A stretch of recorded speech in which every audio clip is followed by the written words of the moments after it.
하나님 말씀은 골로새서 3장 12절에서 17절까지 말씀입니다. 그러므로 너희는 하나님이 택하사 거룩하고 사랑받는 자처럼 긍휼과 자비와 겸손과 온유와 오래 참음을 옷 입고 누가 누구에게 불만이 있거든 서로 용납하여 피차 용서하되 주께서 너희를 용서하신 것 같이 너희도 그리하고 이 모든 것 위에 사랑을 더하라. 이는 온전하게 매는 띠니라. 그리스도의 평강이 너희 마음을 주장하게 하라. 너희는 평강을 위하여 한 몸으로 부르심을 받았나니 너희는 또한 감사하는 자가 되라. 그리스도의 말씀이 너희 속에 풍성히 거하여 모든 지혜로 피차 가르치고 권면하고 시와 찬송과 신령한 노래를 부르며 감사하는 마음으로 하나님을 찬양하고 또 무엇을 하든지 말에나 일에 다 주 예수의 이름으로 하고 그를 힘입어 하나님 아버지께 감사하라. 아멘. 오늘 이 말씀이 큐티 본문 말씀인데 우리 성도님들 큐티 다 하시죠? 하시려고 노력하셔야 됩니다. 큐티라고 하는 것이 quiet 타임이잖아요. 하나님과 나의 관계에 quiet한 조용한 시간을 갖는 것이 큐티인 것이죠. 그래서 우리 날마다 솟는 샘물 생명의 삶하고 틀리는 것은 그 생명의 삶에는 예화들이 많이 나와 있습니다. 그래서 재미가 있고 이런데 큐티 우리가 지금 하는 날마다 솟는 샘물에는 그냥 본문 나와 있고 그냥 그 본문의 내용에 적도록 그렇게만 되어 있습니다. 그런데 큐티를 하다 보면 옆에 그 예화나 이런 것들이 재미있기 때문에 그쪽에 눈이 쏠려서 성경 본문을 깊이 들어가지 못할 때가 참 많이 있습니다.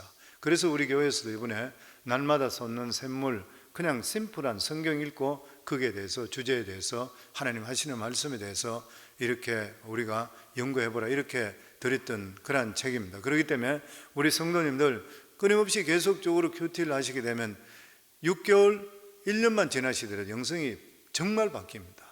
깊이만 들여다보시게 되면 만약에 일반 큐티 책을 하지 않는다 하더라도 성경만 한 장씩만 읽으시면서 오늘 여기 주시는 말씀이 무엇입니까? 그러면서 눈을 감고 기다리시면서 내가 하나님 말씀 주신 것을 묵상하기 시작하면은 성령께서 우리에게 반드시 말씀합니다. 성령께서 우리 속에 내주하시고 살아 계시기 때문에 반드시 성령의 내주함, 임재함을 우리가 체험하게 되고 성령 하나님과 교통하게 될 때는 우리의 영혼이 그러니까 영성이 죽순같이 자라게 되어 있습니다. 다른 것이 따라갈 수가 없습니다. 그래서 교회에서 계속적으로 그 말씀을 드리는 것이죠. 오늘 이 큐티 말씀은 골로새 3장 12절에 17절입니다. 믿는 사람과 믿지 않는 사람 차이를 어떤 비유로 들었는 것이 있는데 보니까 믿지 않는 사람은 동물적 본성을 가지고 있다. 그리고 믿는 사람은 식물적 본성을 가지고 있다. 이렇게 비유했습니다. 동물적 본성을 가지고 있다 그러면 동물적이 뭐인 것이에요? 공격적이잖아요. 빼앗으려고 그러고 그리고 상대를 집어삼키야 내가 산다 이렇게 생각하는 게 동물성인 것입니다. 반면에 이 식물은 남을 밟고 잡아먹는 것이 아니라 그냥 땅 속에 깊이 뿌리를 내리는 것이에요. 그리고 수분을 흡수하고 태양빛을 받아서 이 광합성으로 열매를 맺으며 살아가는 그런 삶입니다. 하나님의 백성은 어떤 삶을 살아야 되느냐? 식물적인 방식으로 살아가야 된다. 다른 사람을 이용할 필요도 없는 것이고 짓밟기보다는 오히려 우리들이 살아가는 사람 항상 모든 복에 그는 데는 하나님께 뿌리를 깊이 내리는 것이에요. 그러면서 우리 자신의 삶을 항상 절제하고 그리고 훈련하면서 하나님의 축복을 열매를 많이 맺는 것이 바로 그리스도인의 삶의 방식이다. 남하고 다툴 필요가 하나도 없는 것이에요. 왜냐하면 복의 근원은 하나님이십니다. 아멘. 그래서 우리 그리스도인은 세상에 살아갈 때에 세상 사람들이 볼 때는 저 사람이 저렇게 어떻게 살 수 있겠나 그렇게 생각할 때가 많이 있어요. 근데 신기하게도 살아갈 수 있을 뿐만 아니라 오히려 더 편안하게 기쁘게 살아가는 것이에요. 공격적이고 남의 것을 빼앗아야 되는 동물적인 세계에 사는 사람 이해가 되질 않는 것이죠.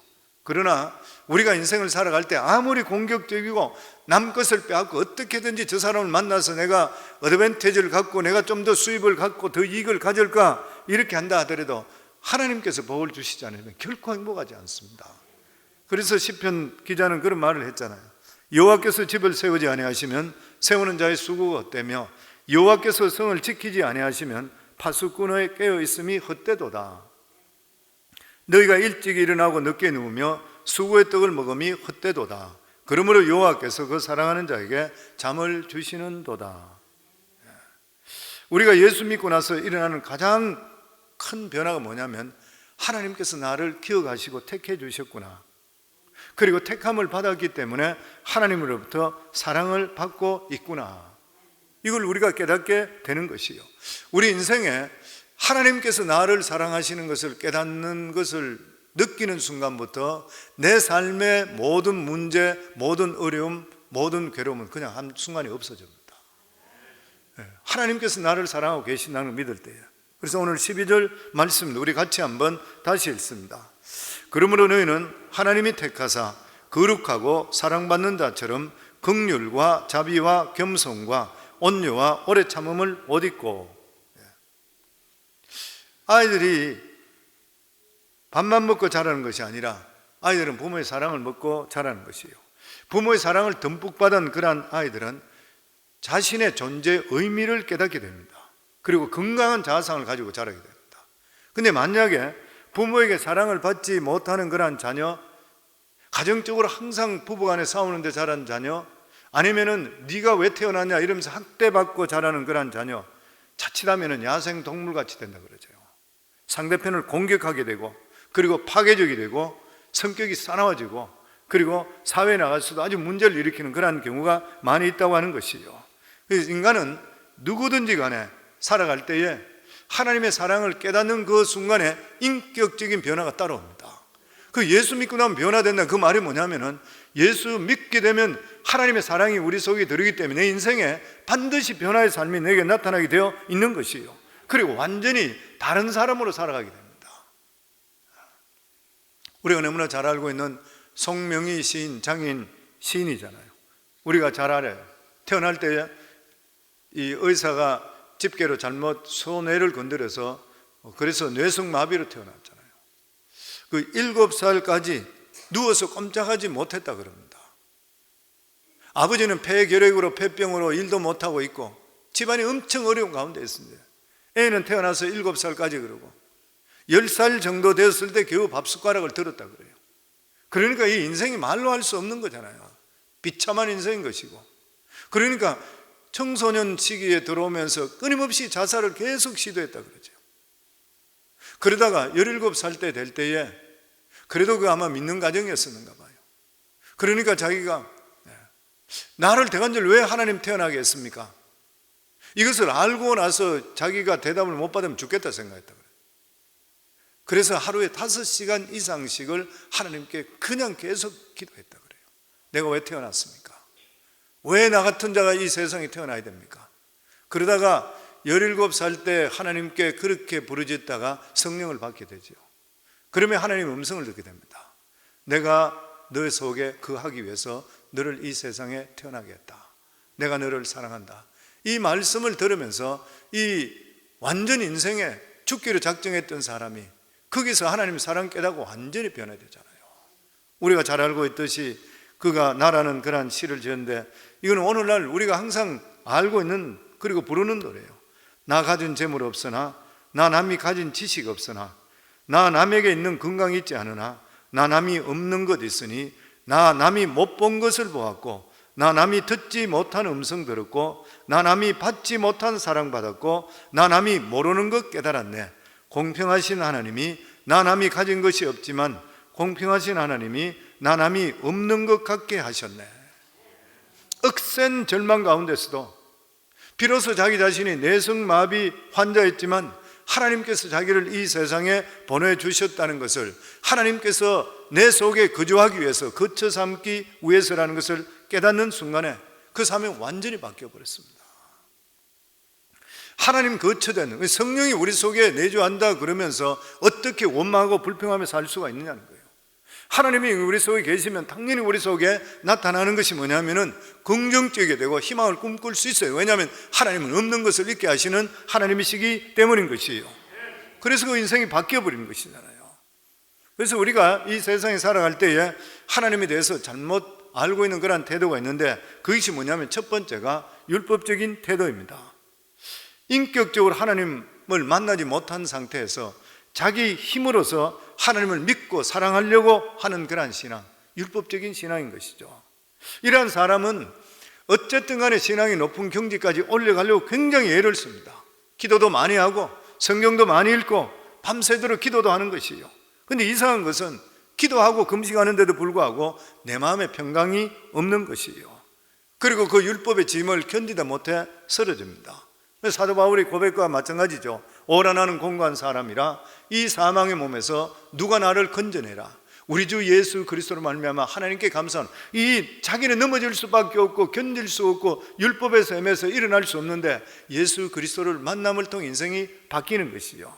이 율법적인 태도는 실제적으로 남을 막 정죄 잘하기 시작하고 무엇인가 막 힘으로 하려고 하는 사람은 하나님 못 만난 사람입니다. 다른 하나는 신비적인 체험을 추구하는 그러한 사람입니다. 이들은 평범한 신앙에 만족하지 못합니다. 일상의 신앙에 만족하지 못해요. 그 일상적인 어떤 삶보다는 어떤 특별한 은사를 받아야 된다 생각, 계시를 받아야 된다 생각해. 체험만 계속적으로 찾고 살아가는 그런 삶입니다. 근데 이런 사람도 막 기도도 열심히 하고 막 대단하니까 사람들이 믿음이 굉장히 좋은 것 같이 그렇게 생각하는 경우가 있는데 실제로 안에 들여다보면 자기 도취에 빠진 경우들이 너무나 많이 있습니다. 자기 도취의 열정과 그리고 정말 성령의 열정 잘 구별되지를 않는 것이요. 이러한 광신도 보게 되면 사람들이 볼 때 굉장히 은혜 받은 사람이고 그 사람이 자기 생각할 때는 굉장히 믿음이 좋은 것 같이 착각하는 경우들이 있습니다.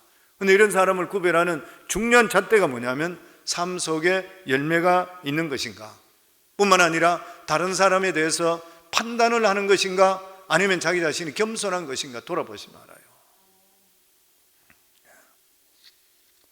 또 한 가지 잣대는 그 사람의 마음속에 하나님의 사랑이 있느냐. 하나님의 사랑 속에 거하는 사람은 남을 절대로 함부로 비판하지를 않는 것입니다. 오히려 딴 사람들을 인정하고 존경하고 뿐만 아니라 현실을 절대로 무시하지를 않는 것이요.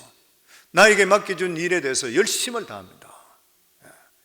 주부는 집안에서 집안일을 열심히 하고, 아이들은 부모에게 공경하고 공부도 열심히 하고, 그리고 직장인들은 직장에서 열심히 일을 하는 것이요. 왜냐하면 하나님은 일상에 벗어나는 것을 요구하시지를 않습니다.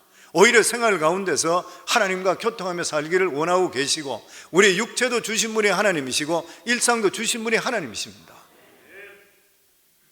그러면서 본문에 하나님의 뜻이 잘 나타나 있습니다.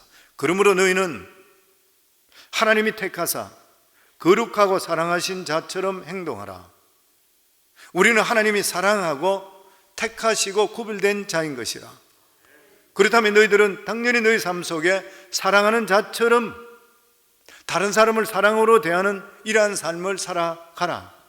그래서 본문에 보면 긍휼과 자비와 겸손과 온유와 오래 참음을 얻고, 하나님이 택하사 거룩하고 사랑한 자처럼 행동하는데 어떻게 행동해야 되는 것인가? 긍휼과 자비와 겸손과 온유와 오래 참음을 얻고, 먼저 너희들은 긍휼로 옷을 입어야 된다. 우리가 은혜를 모를 때는 다른 사람에게 잡혀먹을까 봐 굉장히 공격적입니다. 잔인한 것이죠. 참을성이 없습니다. 교회에서도 어떤 사람이 잘 싸웁니까? 교회 내 성도들끼리 잘 싸우는 사람이 있어요. 어떤 사람이 잘 싸워요? 은혜 받지 못한 사람, 은혜가 떨어진 사람 자꾸 싸웁니다. 시비 자꾸 걸고 자꾸 부정적이고. 왜 그런 것이요? 은혜가 없든지 은혜가 떨어진 사람입니다. 자기 자신을 돌아보면 되는 것이요.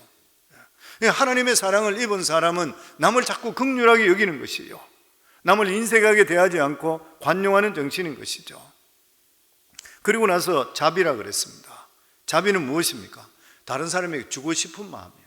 자꾸 주고 싶은 마음입니다. 나에게 사랑이 있으면 자꾸 주고 싶은 마음이 생겼어요. 그런데 사랑이 없게 되면 안 내놓으려고 그래요. 남의 것까지 빼앗으려고 그래요. 그 내 마음속에 남에게 돕고 싶은 마음이 있느냐? 사랑이 있기 때문인 것이에요. 그리고 겸손입니다. 하나님의 사랑을 받은 자들은 내 자신이 죄인이라는 것을 깨달았기 때문에 겸손해질 수밖에 없습니다. 남을 절대로 정죄할 수가 없는 것이에요. 나 같은 자도 하나님 자녀 삼아 주셨는데 내가 어떻게 남을 정죄할 수가 있는 것이에요. 더욱이나 나 같은 자에게도 몸된 제단에 귀한 직분 주셨는데 감사할 따름인 것이죠, 보면. 그리고 나서 네 번째가 온유함으로 옷 입는다 그랬습니다. 내가 가는 장소는 화평의 장소가 될 수 있어야 돼요.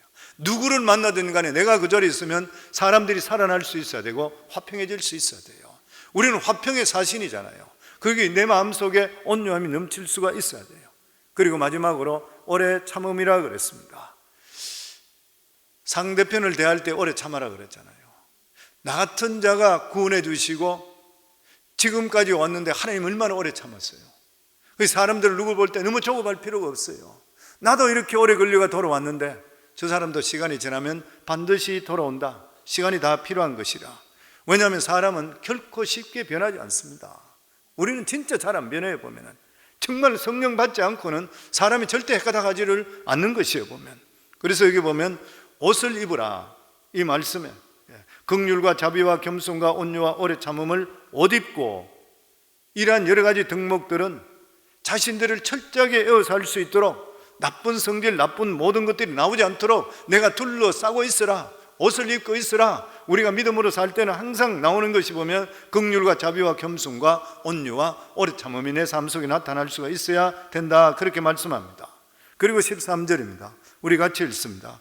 누가 누구에게 불만이 있거든 서로 용납하여 피차 용서하되 주께서 너희를 용서하신 것 같이 너희도 그러하고, 진정으로 하나님을 만난 사람은 다른 사람을 용서해야 됩니다. 용서라는 것은 남의 입장을 이해하는 것이죠. 그래서 어떤 표현을 할 때 그런 말이 있습니다. 하나님의 나라는 어떤 나라냐? 용서의 나라라. 하나님께서 우리를 용서해 주기 때문에 우리가 하나님 나라 들어가잖아요. 그러니까 우리는 누구든지 간에 성도는 금전적으로 손해 입힌 사람, 뭐 여러 가지 나를 괴롭히고 이런 사람이 있다 하더라도 우리가 인간적으로는 영적인 일이 아니고는 다 용서할 수 있기를 주 이름으로 축원합니다. 그리고 14절 말씀 같이 읽습니다. 이 모든 일에 사랑을 더하라. 이는 온전하게 매는 띠니라. 우리 마음속에 사랑이 없으면 긍휼, 자비, 온유, 겸손, 오래 참음 절대로 기대할 수가 없는 것이에요. 그래서 우리가 속과 겉 모두가 하나님의 사랑으로 꼭 옷 입어야 된다는 것을 늘 기억할 수 있어야 됩니다. 그리고 15절입니다. 같이 읽습니다. 그리스도의 평강이 너희 마음을 주장하게 하라. 너희는 평강을 위하여 한 몸으로 부르심을 받았나니 너희는 또한 감사하는 자가 되라. 평소에 사람들은 외적인 조건을 보면서 그 사람이 얼마나 대단한 사람인가 이렇게 평가를 합니다. 그런데 일단 위기가 발생하게 되면 외적인 조건은 전혀 도움이 되지를 않습니다. 부와 권력을 짊어지고 있는 이러한 사람,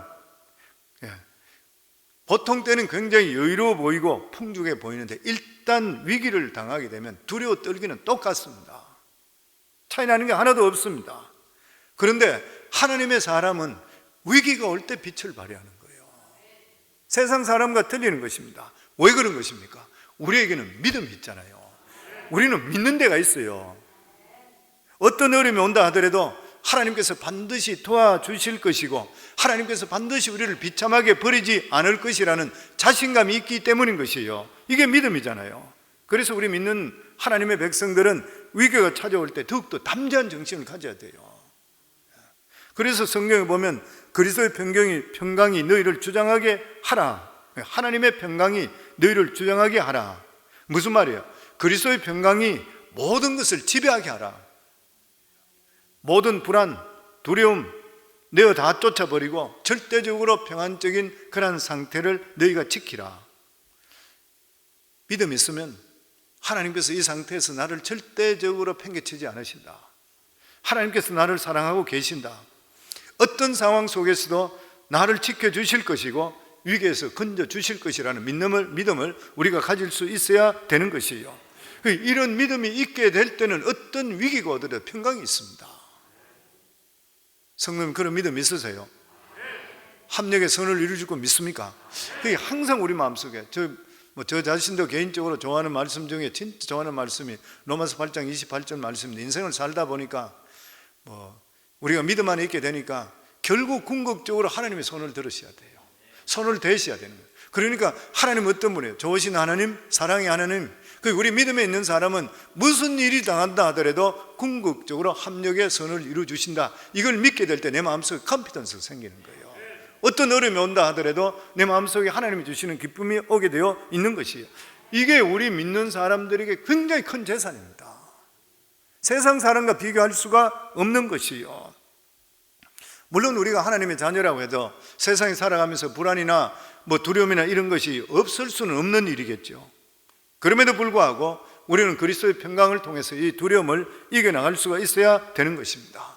왜 그러냐면 하나님께서 우리 다윗의 고백과 마찬가지로 하나님께서 우리의 산성이 되시고 우리의 방패가 되시고 우리의 구원의 뿔이 되시고 우리의 요새가 되시기 때문인 것입니다. 아멘. 그러면서 오늘 본문에 다시 말씀해 보면 너희가 한 몸으로 부르심을 받았으니 너희는 또한 감사하는 자가 되라. 한 몸으로 부르심을 받았으니 우리는 따로 떨어진 개체가 아니라는 것이요, 전체가 한 몸으로 부름을 받은 것이라. 위기를 극복하기 위해서 가장 중요한 것이 하나 되는 것입니다. 나라든 민족이든 가정이든 회사든 단체든 교회든 가정이든 하나 되는 것만큼 더 중요한 것은 없는 것이에요. 그런데 우리는 무엇으로 하나 되는 것입니까? 하나님의 말씀 한 성령으로 하나 되는 것이요, 우리가 말씀을 의지하고 함께 기도하게 될 때 하나님께서 반드시 우리 기도 들으시고 응답해 주시는 것이요. 그런데 이러한 든든한 보장이 있는데 우리가 왜 두려워하며 새 세상을 사는 건가? 항상 그래서 우리는 감사하는 삶을 살아가야 될 줄을 믿는 것입니다. 우리가 감사해야 되는 그런 이유가 뭐냐면 혼자가 아니기 때문에 우리가 하나님께 감사하게 될 때 하나님께서 우리 삶 속에 능력을 베풀어 주실 줄을 믿습니다. 어려움을 당할 때에 원망불평하시게 될 때 하나님의 능력이 마비된다는 것을 반드시 기억하셔야 됩니다. 우리 삶 속에 어려움이나 힘든 일이 있을 때 오히려 감사하게 될 때는 통로가 뚫려서 하나님 능력이 들어오게 되지만 원망 감사하는 순간에 막혀버립니다. 우리 16절 말씀입니다. 같이 읽습니다. 그리스도의 말씀이 너희 속에 풍성히 거하며 모든 지혜로 피차 가르치며 권면하고 시와 찬송과 신령한 노래를 부르며 감사하는 마음으로 하나님을 찬양하고. 우리가 하나님의 능력으로 충만해지는 비결은 우리 안에 하나님 말씀이 풍성히 거하는 것이요, 교회를 하나의 그릇으로 생각할 때 교회 안에는 절대 틈이 생겨서는 안 돼요. 틈이 생겨서는 안 됩니다.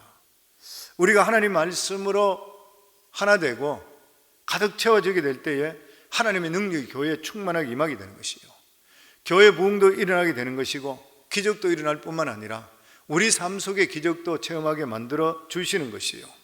그러면서 모든 지혜로 피차 가르치며 권면하라 그랬습니다. 성도들 입술에는 말씀이 넘쳐 흘러야 되는 것이요, 이게 바로 부흥의 증거인 것입니다. 요엘 선지자도 말하기를 그 후에 내가 내 영을 만민에게 모아 주리니 너희 자녀들이 장래 일을 말할 것이며 너희 늙은이는 꿈을 꾸고 너희 젊은이는 이상을 볼 것이라. 실제로 우리 삶 속에 우리 같은 자들이 예수 믿고 구원받고 입술로 그냥 고백이 하나님을 찬양하고 하나님 말씀이 입에 나오는 것은 출애굽할 때 홍해 수고 갈라지는 것보다 더 큰 기적인 것이요, 우리 삶이 그런 것입니다. 그러면서 여기 보면 시와 찬미와 신령한 노래로 부르며 마음의 감사함으로 하나님을 찬양하라. 은혜 받은 사람이 모이면 하나님 찬양하는 것이에요. 세상 노래가 시시한 것이요, 하나님 노래 부를 때 은혜가 되고 눈물이 나는 것이요. 우리 인생에 살아가는 삶에 입만 벌리면 하나님을 높이셔야 돼요. 하나님께서 이렇게 하셨다, 여기까지 이끌어 주셨다, 끊임없이 높이셔야 돼요. 하나님 그거 듣고 너무 기뻐하셔요. 우리 인생은 예수 믿고 구원받은 자들은 끊임없이 입술로서 하나님이 하셨습니다, 하나님이 했습니다, 무엇이든지 계속적으로 올리세요. 그럴 때 하나님을 높이게 될 때 네가 나를 높이면 내가 너를 높여주리라 그랬어요. 우리 인생에 살아가는 삶에 우리가 생각하지 못한 일을 하나님 베풀어 주시게 되어 있는 것입니다. 마지막으로 17절입니다. 저희들 같이 읽습니다. 또 무엇을 하든지 말이나 일이나 주 예수의 이름을 하고 그를 힘입어 하나님 아버지께 감사하라. 나라는 존재는 없어지고 하나님만 높이라. 나는 죽고 주님만 나타내라. 아멘. 기독교의 특징은 우리 안에 기쁨과 은혜가 다른 사람 관계 속에 나타날 수가 있어야 됩니다.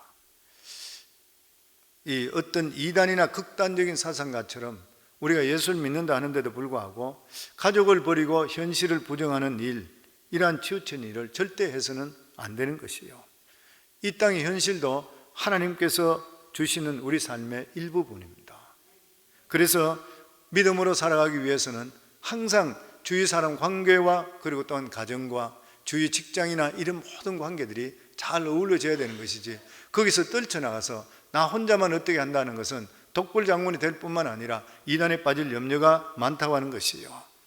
그리고 예수를 믿게 될 때는 생각이 정리되는 것이고 우리 자신의 살아가는 삶에 감정이 치유되는 것입니다. 우리가 예수를 믿게 될 때 인격이 제자리로 돌아오게 되고 그리고 대인관계도 변화의 역사가 일어나게 되는 것이요. 우리가 믿음 안에 들어오게 될 때는 하나님께서 우리 삶에 전인격적으로 치유해 주시는 것입니다. 성도님, 예수 믿는 순간 하나님의 사랑이 우리 속에 임하게 되어 있습니다. 하나님의 사랑이 우리 속에 임하게 되게 되면 심판을 두려워하지를 않게 되는 것이요. 그리고 하나님 자녀 됐다는 것을 믿게 되면 살아가는 삶의 모든 일에 하나님을 의지하게 되어 있는 것입니다. 하나님이 받았던 이 사랑을 가지고 주위 사람들에게 예수 그리스도의 사랑을 증거할 수가 있어야 되는 것이요. 그리고 겸손과 온유함과 긍휼과 자비와 오래 참음으로 옷 입고 우리 가정 그리고 내 일터 그리고 교회 이런 모든 일에 대해서 하나님의 사랑을 우리 삶 속에 증거할 수 있는 그러한 삶을 살아갈 수 있기를 주의 이름으로 축원합니다.